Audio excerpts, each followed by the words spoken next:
Good morning. It is race day here in the Netherlands.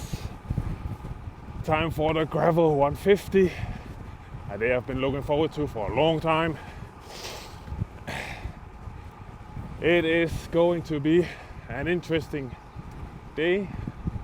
Arrived early afternoon yesterday and it was non-stop raining for, I don't know, 12 or 13 hours. So it will for sure be a different race than last year, where it was hot and dusty. But yeah, super excited to get racing. Now I just have to find my way to the start. Woo! Let's get that ticket to the World Champs.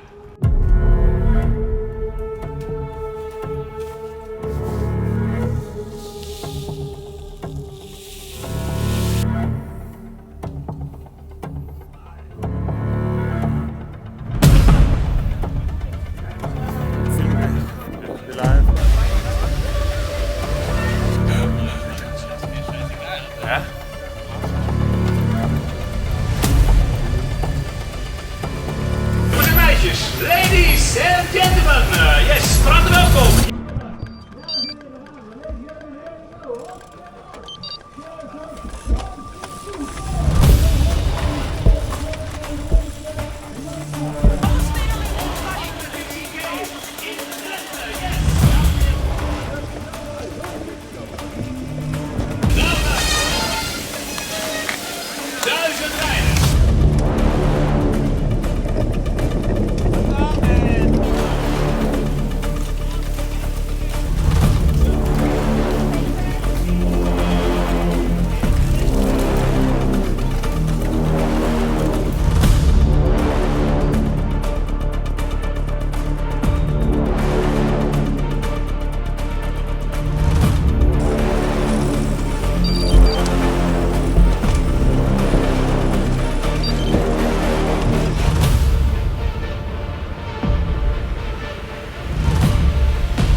Alright, so Gravel 150 is in the books, and what a race it was.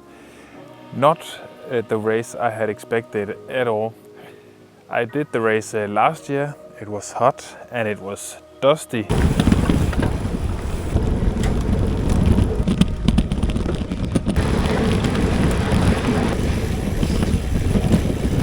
But the day before the race of 2024, it was raining non-stop and it was raining a lot for, I don't know, 12, 13 hours or so.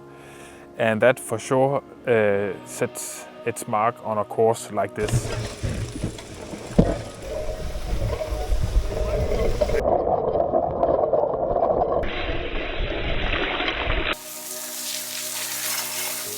So with my experience from racing the race last year, I decided to go for a fast and aggressive setup, and I got the Challenge Strada Bianchi tires, 40 millimeters wide. I've ridden the tires before, and I really do like them. Of course, they are not as puncture resistant as some tires are, and it's a slick tire, so you might lose a bit of grip as well. But for most courses that are not too technical and so on, it's a very fun tire to ride, that's for sure. Arriving at the start area the morning of the race, I got the sense that I might have chosen the wrong set of tires. In my defense, I will say that looking at the weather forecast in the days leading into the race, before traveling from Denmark and so on, it didn't look to be as crazy as it ended up being. But even though it looked like the conditions might end up being kind of crazy, I was extremely excited to race, and I was in a very good mental space, and I really just wanted to get the race started and get going. For the first 45-50k, I actually think I rode quite good. I didn't crash at all, and I was actually having in a dialogue with myself, being kind of proud that I could stay on my bike in these conditions. I was definitely not the fastest one going through the muddy sections, but when we rode on the pavement and on places that wasn't too muddy, I was really overtaking a lot of people, and I was riding strong and fast. But at around the 50k mark is when things started to go a bit sideways. At around the 50k mark, we were riding through this kind of muddy section, and I actually ended up in a ditch filled with water.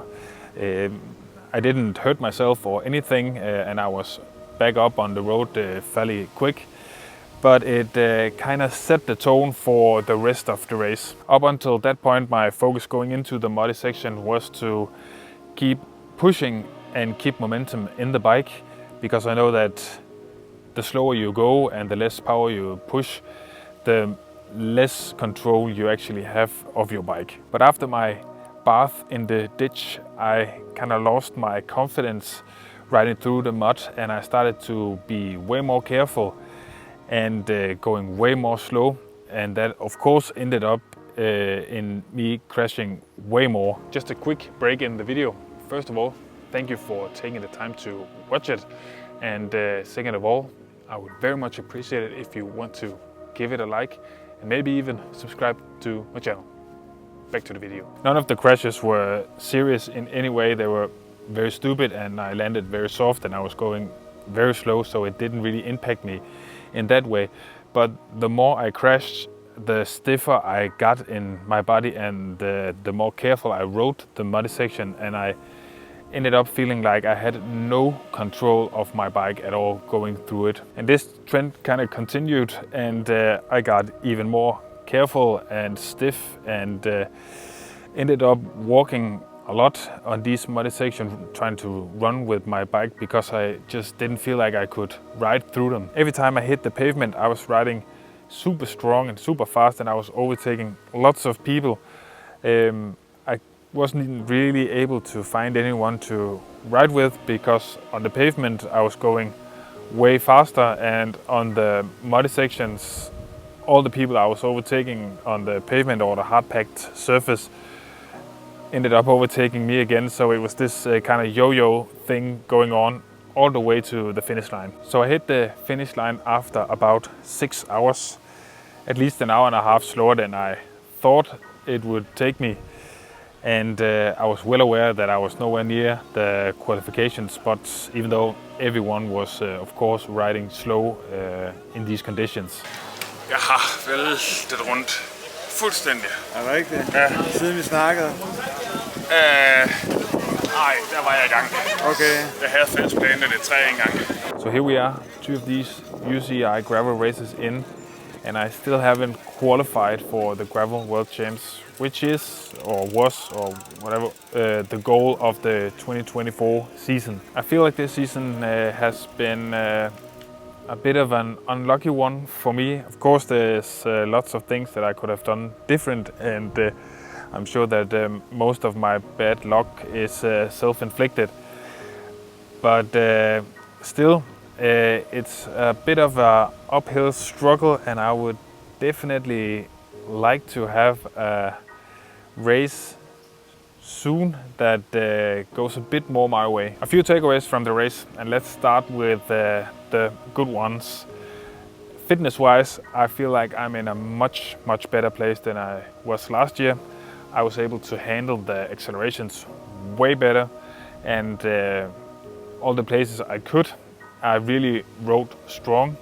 Also, later into the race, I was able to push fairly decent power, even though I haven't done that many long rides, and I haven't done a 6-hour ride this year at all.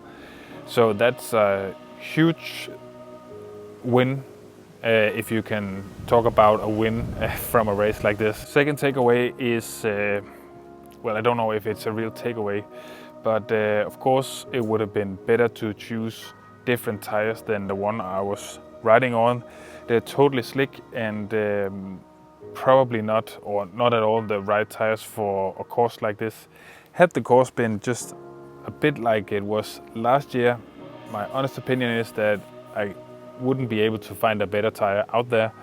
And as mentioned, coming into the race, the week leading into the race, I didn't imagine that it would end up being as crazy as it ended up being. So the real takeaway regarding tire choice is probably that in the future I will bring an extra set of tires, so I have different options, something to choose from, and the equipment to change the tubeless setup if anytime in the future the weather gods want to test me. But I think for me the biggest takeaway from this race is that I have to maybe work a bit on the mental side of things. As mentioned, after I crashed the first time, I completely lost confidence in my ability to ride the mud, and it only ended up in me crashing even more. And I know the only right way to get through conditions like this is just to ride as fast as possible and keep on pushing, keep the momentum on the bike. So that's definitely something I want to work on. How I'm going to do it, I'm not exactly sure. I'm probably just gonna find a shitty trail with lots of mud and just, I don't know, ride it as fast as possible until I feel more confident riding it. So the last thing I want to say is that great work to everyone who participated in the Gravel 150. It definitely wasn't an easy day, and I'm sure I wasn't the only one surprised by the conditions. And to the organizers, nicely done. Just like last year, this was a great event, even though the conditions were completely crazy. That's it for today's video. I'll go back to the drawing board and find out what I want to do with the rest of the season. Until next time, see ya.